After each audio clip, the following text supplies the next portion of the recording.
enhance your mobile cinematography skills. Yan ang pag-usapan natin today kasi gusto kong ikwento sa inyo kung paano ko minonetize yan ang aking kaunting skill sa video editing. And may kasama na rin konting mobile cinematography. Kwento ko sa inyo yan habang pinapakita ko ang itsura ng loob ng TikTok account ko. And please don't forget na itong TikTok account ko, inumpisahan ko lang siyang seryosohin simula ng February of this year. So, ilang buwan pa lang siya, diba? But somehow I managed to at least monetize with the very little effort that I am doing. So, tara, tingnan natin yung TikTok account ko. Ayan, nandito na tayo sa aking TikTok account. Kung hindi pa kayo naka-follow, pasuyo naman, pakiclick na lang ang follow button para naman makita nyo yung mga susunod na mga videos ko. Here in my TikTok account, I mainly talk about digital skills for online professionals, digital transformation for MSMEs, at iba pang mga inspirasyon sa buhay. Okay, so tingnan natin. So, dito kung mapapansin nyo, meron akong 13.2k, 13,200 followers na inumpisahan ko lang na i-optimize ng February 2023. So, ano nga pa ang ginawa ko? Bakit umabot ng ganyan ang aking followers?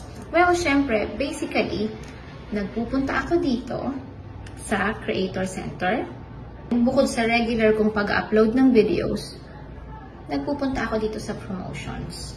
And kung mapapansin nyo, sa aking dashboard, meron akong mga promoted videos. So yung mga piling videos ko, yung feeling ko may potential to reach more audience, binuboost ko siya. Kumbaga, naglalagay ako ng maliit na budget, not too much, para lang madagdagan ang chances ko na makita ng mga audience ang aking content para they would visit and they would like or follow my page. Now, another thing is that,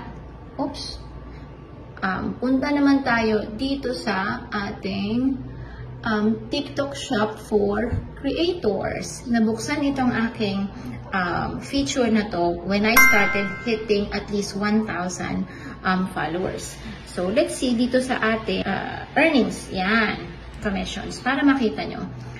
Guys, ginagamit ko lang ito for demo purposes, meaning hindi ko siya siniseryoso.